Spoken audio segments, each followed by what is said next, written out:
L'Afrique est une terre qui a subi tellement d'épreuves. Je ne sais pas si dans le monde, il y en a qui ont subi autant d'épreuves que nous. Les Juifs aussi ont subi beaucoup d'épreuves. Mais nous, les Noirs africains, tout le monde s'est assis chez nous. Esclaves. Esclaves de maison.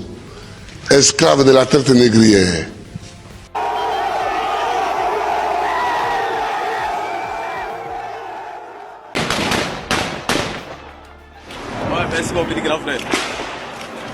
Nous avons préparé les bombes comme on peut. On attend les éléments de Gbagbo. Cette fois-ci, on va finir avec lui. Vous voulez que Dieu n'est qu'à nous aider, Gbagbo n'est qu'à partir. Personne ne veut pas Gbagbo en Côte d'Ivoire aujourd'hui. Qu'est-ce qu'il veut encore? C'est nous on a élu. Maintenant c'est nous on dit on veut plus de lui. Il n'a qu'à quitter le pouvoir. On est fatigué. On est fatigué.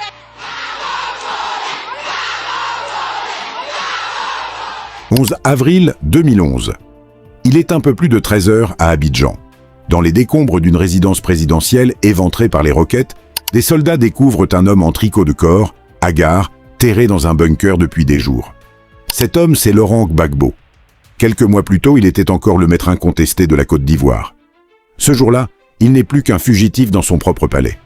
Comment un président peut-il refuser de quitter le pouvoir face au monde entier? Comment une élection peut-elle plonger tout un pays dans la guerre? Et comment cet homme qui jurait ne jamais se rendre a-t-il fini arrêté, humilié, filmé en direct devant des millions de téléspectateurs? C'est l'histoire d'une chute. Une chute lente, brutale, inévitable. L'histoire de Laurent Gbagbo. Pour comprendre la chute de Laurent Gbagbo, il faut d'abord comprendre l'homme. Historien de formation, syndicaliste, opposant historique au régime de Houphouët-Boigny, Gbagbo a passé des décennies dans la clandestinité et la prison avant d'accéder au pouvoir en l'an 2000, dans un contexte déjà chaotique, marqué par un coup d'État militaire quelques mois plus tôt. Dès le départ, sa légitimité est contestée.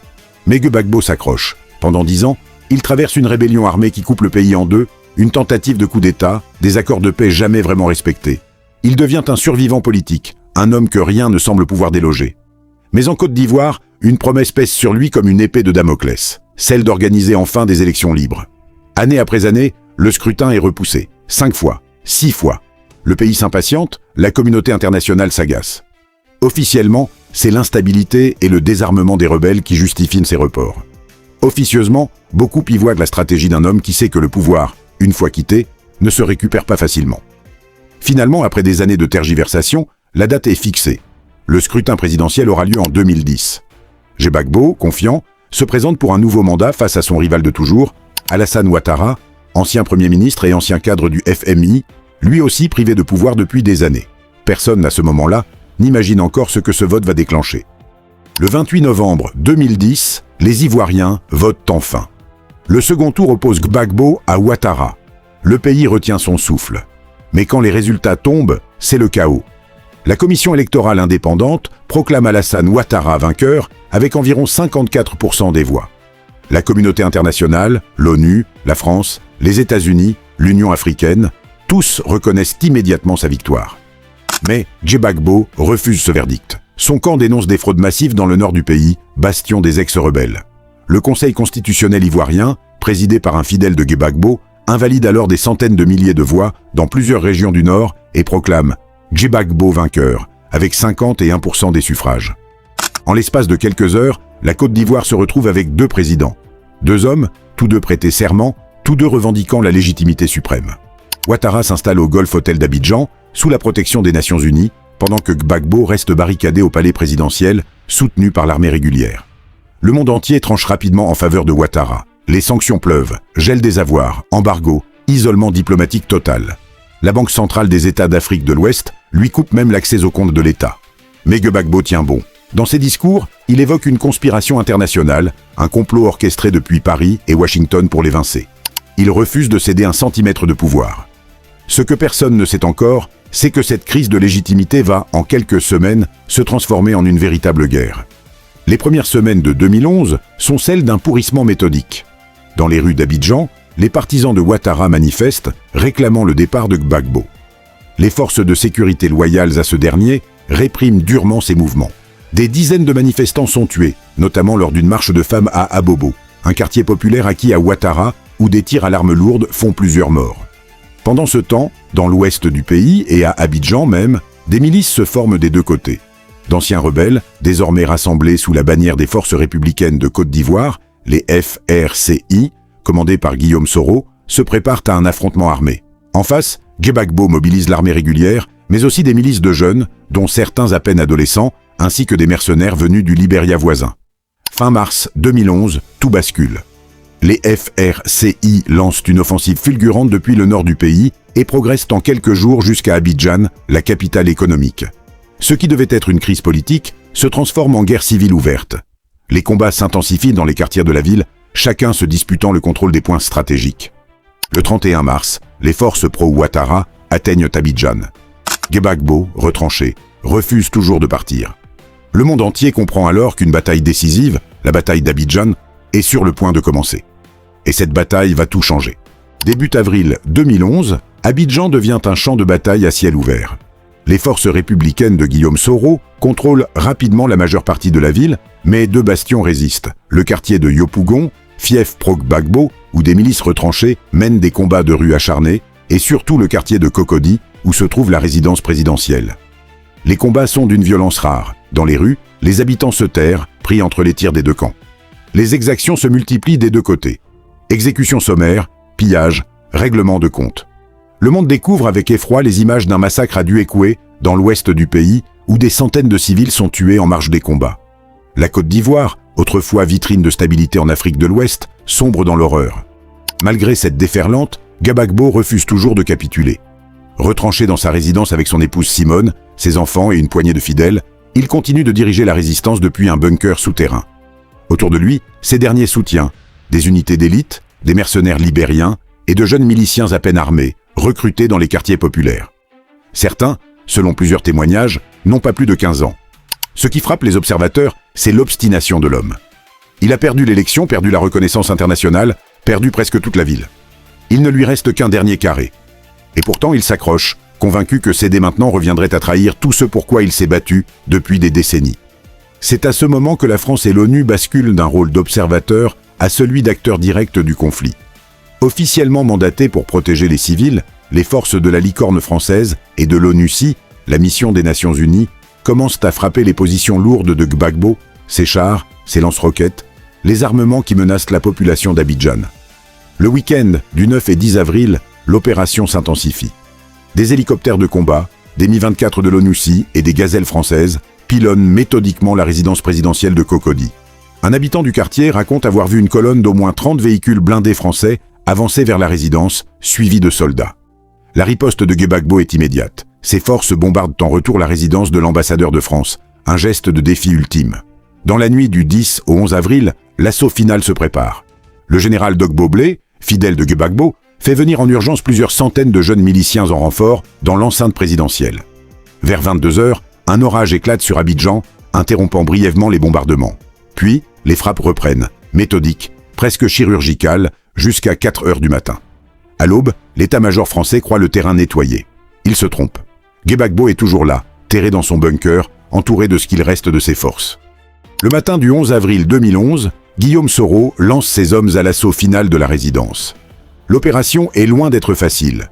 Sur les 7 véhicules engagés dans le premier assaut, 5 sont détruits presque immédiatement par les tirs de riposte. À l'intérieur de l'enceinte, environ 200 combattants loyalistes tiennent encore la position, prêts à mourir pour protéger leur président. À l'intérieur du bunker, l'atmosphère est irrespirable. Gbagbo, épuisé, n'a quasiment pas dormi depuis des jours malgré les somnifères. Isolé, encerclé, il continue pourtant de refuser toute idée de reddition. Autour de lui, sa femme Simone et une quarantaine de proches attendent, sans savoir si les prochaines minutes seront les dernières.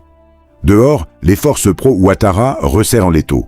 Appuyées par les blindés français et les hélicoptères de l'ONUCI, elles progressent mètre par mètre à travers les décombres. Le ministre de l'Intérieur de Gbagbo est blessé lors de l'assaut. Il décédera peu après. La résidence, autrefois symbole du pouvoir ivoirien, n'est plus qu'un champ de ruines fumantes, murs éventrés, blindés calcinés, impact de roquettes. Il est un peu plus de 13 h. Dans quelques instants, l'un des sièges les plus spectaculaires de l'histoire politique africaine récente va enfin prendre fin. Et Laurent Gbagbo, l'homme qui refusait de partir, va être retrouvé. 13 h, le 11 avril 2011. Dans les décombres de sa propre résidence, Laurent Gbagbo est retrouvé. L'image qui va faire le tour du monde quelques heures plus tard le montre hagard, en tricot de corps blanc, avant qu'il n'enfile une chemise verte pour apparaître sur les écrans de la télévision pro-Ouattara. L'homme qui, quelques jours plus tôt encore, jurait ne jamais céder, est désormais entre les mains de ses adversaires. À ses côtés, son épouse Simone, figure tout aussi controversée du régime, ainsi qu'une quarantaine de proches et de fidèles. Autour d'eux, plus rien ne ressemble au palais qu'il dirigeait encore quelques jours auparavant.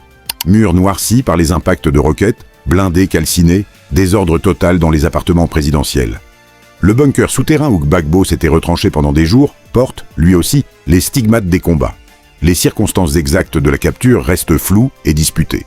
Un porte-parole de Gbagbo affirme que ce sont des soldats français qui l'ont saisi avant de le remettre à l'opposition. L'ambassade de France, elle, assure que ce sont bien les forces ivoiriennes pro-Ouattara qui ont procédé à l'arrestation avec un simple appui logistique français. Quoi qu'il en soit, un fait ne fait aucun doute. Après 4 mois de bras de fer politique et près de 2 semaines de guerre ouverte à Abidjan, le règne de Laurent Gbagbo s'achève dans la boue et les décombres. Gbagbo et sa femme sont immédiatement transférés vers le Golf Hotel, cet établissement devenu, par un retournement de situation presque ironique, le siège du pouvoir d'Alassane Ouattara pendant toute la crise. C'est là, sous la protection de la mission onusienne, que l'ancien président déchu passe ses premières heures de captivité, face à l'homme qu'il refusait de reconnaître comme vainqueur. Dans les mois qui suivent son arrestation, Laurent Gbagbo est d'abord détenu en Côte d'Ivoire, dans le nord du pays, loin d'Abidjan. Le nouveau pouvoir de Ouattara entend le faire juger pour les crimes commis durant la crise post-électorale, mais très vite, une autre juridiction s'intéresse à son cas, la Cour pénale internationale, à La Haye. En novembre 2011, Gbagbo est transféré aux Pays-Bas. Il devient le premier ancien chef d'État à comparaître devant la CPI.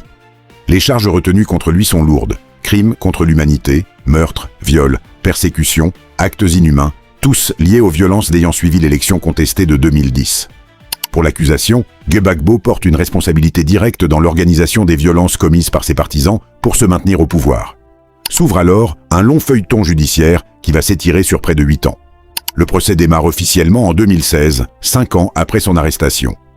Aux côtés de Gbagbo, sur le banc des accusés, Charles Blé Goudé, son ancien ministre de la Jeunesse et chef de milice, surnommé à l'époque le général de la rue.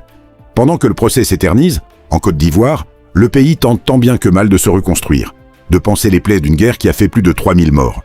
Pour les partisans de Gbagbo, il s'agit d'une justice de vainqueur, un procès politique déguisé en procès pénal. Pour ses détracteurs, c'est enfin l'heure de rendre des comptes pour les atrocités de la crise post-électorale. Le monde entier observe, car ce procès est inédit. Jamais un ancien président n'avait comparu devant la Cour pénale internationale. Le 15 janvier 2019, après des années d'audience, de témoignages et de rebondissements, le verdict tombe enfin. Laurent Gbagbo et Charles Blé Goudé sont acquittés. Les juges de la CPI estiment que le procureur n'a pas réussi à apporter des preuves suffisantes de leur responsabilité directe dans les violences. Un séisme judiciaire, salué par ses partisans comme une victoire éclatante, mais qui laisse un goût amer aux victimes de la crise, qui espéraient encore une forme de justice. Le 1er février 2019, Gbagbo est libéré sous condition, mais reste assigné à résidence en Belgique, dans l'attente de la décision finale sur un éventuel appel du procureur. Ce n'est que 2 ans plus tard, en mars 2021, que la chambre d'appel de la CPI confirme définitivement son acquittement. Le 17 juin 2021, 10 ans presque jour pour jour, après son arrestation humiliante dans les décombres de sa résidence, Laurent Gbagbo pose enfin le pied sur le tarmac d'Abidjan. Son retour est accueilli avec une ferveur immense par ses partisans, venus en masse l'acclamer, tandis que d'autres, notamment des victimes de la crise post-électorale, réclament toujours des comptes et voient dans ce retour une provocation. L'histoire de Laurent Gbagbo est ainsi celle d'un homme qui a refusé de perdre, jusqu'à plonger son pays dans le chaos, avant de perdre malgré tout, pour finalement, 10 ans plus tard, renaître politiquement dans le pays même qu'il avait vu tomber.